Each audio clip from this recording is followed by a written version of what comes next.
Hello friends, स्वागत है आपका अपने चैनल पर। तो आज हम लेकर आए हैं आपके लिए पौष शुक्ल पुत्रदा एकादशी के व्रत की कथा। तो जय श्री कृष्णा, राधे राधे, हरे कृष्णा हरे कृष्णा। तो क्या आप जानते हैं कि उपवास का अर्थ केवल अन्न और जल का त्याग ही नहीं होता? जी हाँ, उप यानी नज़दीक और वास यानी रहना। वास का अर्थ क्या होता है? रहना। इस प्रकार उपवास का अर्थ है प्रभु के साथ अधिक से अधिक समय रहना। अब प्रश्न यह उठ सकता है कि एकादशी के दिन हम मंदिर में बैठे रहें? अरे भाई, घर या बाहर के सारे काम दिन में कौन करेगा? अगर हम भगवान के पास ही बैठे रहेंगे तो जी नहीं। ईश्वर के पास रहने का एक अर्थ यह भी है कि मन, वचन और कर्म से उनके सानिध्य में रहना, अर्थात उस दिन अधिक से अधिक भगवान के नामों का उच्चारण करना और उनकी कथाओं का श्रवण करना और स्मरण करना। लेकिन आज की कथा हमारी प्रारंभ करने से पूर्व ये है कि अगर आपने हमारे चैनल को अभी तक सब्सक्राइब नहीं किया है तो प्लीज़ चैनल को सब्सक्राइब कीजिए, लाइक कीजिए, फैमिली में, फ्रेंड्स में, दोस्तों में ज़्यादा से ज़्यादा शेयर कीजिए। तो चलिए सीधे चलते हैं युधिष्ठिर महाराज के राजभवन में, जहां भगवान श्री कृष्ण और युधिष्ठिर महाराज के बीच संवाद हो रहा है। तब युधिष्ठिर जी कहते हैं कि हे भगवान, आपने सफला एकादशी का महात्म्य विधिवत बताकर बड़ी कृपा की। अब कृपा करके यह बतलाइए कि पौष शुक्ला एकादशी का क्या नाम है, इसकी विधि क्या है और इसमें कौन से देवता की पूजा की जाती है। श्री कृष्ण बोले, हे राजन, इस एकादशी का नाम पुत्रदा एकादशी है। इसमें भी नारायण भगवान की पूजा की जाती है। इस चर और अचर संसार में पुत्रदा एकादशी के व्रत के समान कोई और दूसरा व्रत नहीं है। इसके पुण्य से मनुष्य तपस्वी, विद्वान और लक्ष्मीवान होता है। इसकी मैं एक कथा कहता हूँ, तुम ध्यानपूर्वक सुनो। भद्रावती नामक नगरी में सुकेतु मान नाम का एक राजा राज्य करता था। उसके कोई पुत्र नहीं था। उसकी स्त्री का नाम शैव्य था। वह निपुत्री होने के कारण सदैव चिंतित रहा करती थी। राजा के पितर भी रो रो कर पिंड लिया करते थे और सोचा करते थे कि इसके बाद हमको कौन पिंड देगा। राजा को भाई, बांधव, धन, हाथी, घोड़ा, राज्य और मंत्री, इन सब में से किसी चीज से भी संतोष नहीं होता था। इसका एकमात्र कारण पुत्र का न होना था। वह सदैव यही विचार करता था कि मेरे मरने के बाद मुझको कौन पिंडदान देगा।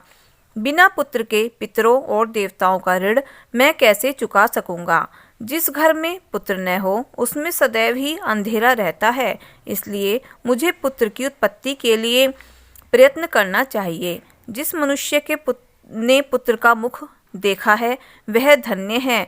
उसको इस लोक में यश और परलोक में शांति मिलती है, अर्थात उसके दोनों लोक सुधर जाते हैं। पूर्व जन्म के कर्म के से ही इस जन्म में पुत्र, धन आदि प्राप्त होते हैं। राजा इसी प्रकार दिन रात चिंता में लगा रहता था। एक समय राजा ने अपने शरीर को त्याग देने का विचार किया, परंतु आत्मघात को महान पाप समझकर उसने ऐसा नहीं किया। एक दिन राजा ऐसा ही विचार करता हुआ अपने घोड़े पर चढ़कर वन को चल दिया और पक्षियों व वृक्षों को देखने लगा। उसने देखा कि वन में मृग, व्याघ्र, सुअर, सिंह, बंदर, सर्प आदि सब भ्रमण कर रहे हैं। हाथी अपने बच्चों और हथनियों के बीच में घूम रहा है। इस वन में कहीं तो गीदड़ अपने कर्कश स्वर में बोल रहे हैं, कहीं उल्लू ध्वनि कर रहे हैं। वन के दृश्यों को देखकर राजा सोच विचार में लग गया। इसी प्रकार उसके 2 पहर बीत गए। वह सोचने लगा कि मैंने कई यज्ञ किए, ब्राह्मणों को स्वादिष्ट भोजन से तृप्त किया, फिर भी मुझको यह दुख क्यों प्राप्त हुआ। राजा प्यास के मारे अत्यंत दुखी हो गया और पानी की तलाश में इधर उधर फिरने लगा। थोड़ी दूर पर राजा ने एक सरोवर देखा। उस सरोवर में कमल खिल रहे थे तथा सारस, हंस, मगरमच्छ आदि विहार कर रहे थे। उस सरोवर के चारों तरफ मुनियों के आश्रम बने हुए थे। उस समय राजा के दाहिने अंग फड़कने लगे। राजा शुभ शकुन समझकर घोड़े से उतरकर मुनियों को दंडवत करके उनके पास बैठ गया। राजा को देखकर मुनि ने कहा कि हे राजन, हम तुमसे अत्यंत प्रसन्न हैं। तुम्हारी क्या इच्छा है सो कहो। राजा ने कहा कि महाराज, आप कौन हैं और किस लिए यहाँ आए हैं सो कहिए। मुनि बोले, हे राजन, आज संतान देने वाली पुत्रदा एकादशी है। हम लोग विश्वदेव हैं और इस सरोवर पर स्नान करने के लिए आए हैं। इस पर राजा कहने लगा कि महाराज, मेरे भी कोई संतान नहीं है। यदि आप मुझ पर प्रसन्न हैं तो एक पुत्र का वरदान दीजिए। मुनि बोले, हे राजन, आज पुत्रदा एकादशी है, आप इसका व्रत करें। भगवान की कृपा से अवश्य ही आपके पुत्र होगा। मुनि के वचनों के अनुसार राजा ने उस दिन एकादशी का व्रत किया और द्वादशी को उसका पारण किया। इसके पश्चात मुनियों को प्रणाम करके राजा अपने महल में वापस आ गया। कुछ समय के बाद रानी ने गर्भ धारण किया और 9 महीने के पश्चात उसके एक पुत्र हुआ। वह राजा अत्यंत शूरवीर, धनवान, यशस्वी तथा प्रजापालक हुआ। श्री कृष्ण भगवान बोले, हे राजन, पुत्र की प्राप्ति के लिए पुत्रदा एकादशी का व्रत करना चाहिए। जो मनुष्य इस महात्म्य को पढ़ता या सुनता है उसको अंत में स्वर्ग की प्राप्ति होती है। एकादशी महात्म हमारा संपूर्ण हुआ, कथा हमारी पूरी हुई। तो चलिए अब इस एकादशी के पालन की विधि समझते हैं। पुत्रदा एकादशी व्रत का पालन करने के लिए व्यक्ति को ब्रह्म मुहूर्त में उठ जाना चाहिए।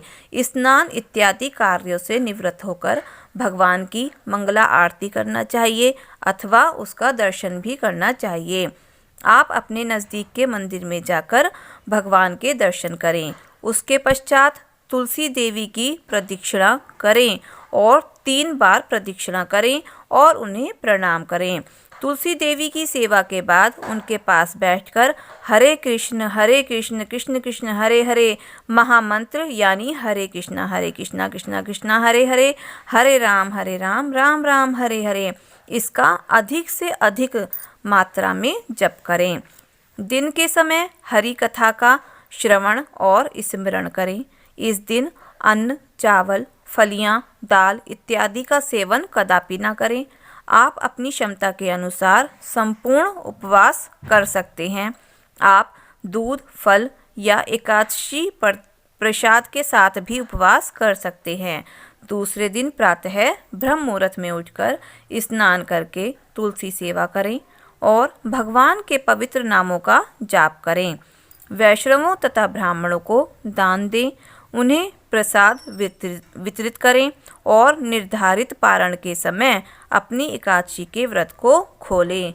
तो जय श्री कृष्णा। श्री कृष्ण गोविंद हरे मुरारी, हे नाथ नारायण वासुदेवा। जय श्री कृष्णा।